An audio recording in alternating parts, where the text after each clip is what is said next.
Oh god, I knew this one would be back to haunt me. To the Transformers fandom, Transformers Convoy no Nazo, or Mystery of Convoy if you're English, is rather infamous. It's quite possibly one of, if not the absolute worst Transformers game out there, and is also one of the worst NES games too. I made a mistake when I last talked about it, as I thought it was made to promote the G1 Transformers movie from 1986. Research tells me that's only partially true. It was primarily made for the Japanese fandom, hence the name, and as the movie hadn't made it to Japan at the time, whereas the later season of the show did, it was apparently made to bridge the gap and explain why Optimus, you know, kicked the bucket. Unfortunately, it did an incredibly poor job at doing so. I previously described this game as Baby's first video game project, and while a lot of things have changed since then, that opinion hasn't. Seriously, what the hell is this?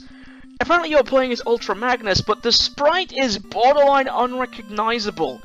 The unlockable character Rodimus arguably gets a worse treatment, as the poor guy is made into a mere palette swap. Rodimus and Ultra Magnus look nothing alike. One's a truck and the other's a sports car. Also, what the hell is this gameplay? The movement feels incredibly stiff, and while the limitation at the time meant that you couldn't do anything too elaborate with the level design, that doesn't excuse how 90% of the level backdrops are just empty space. Look at other NES games of the time: Mario, Metroid, Mega Man, Castlevania. Sure, their levels weren't the prettiest or most interesting things to look at, but at least they had something. Then, of course, there's the boss fights, which just reuse the same mechanics over and over again, and I swear they just slapped the different sprites over the same bloody hitbox.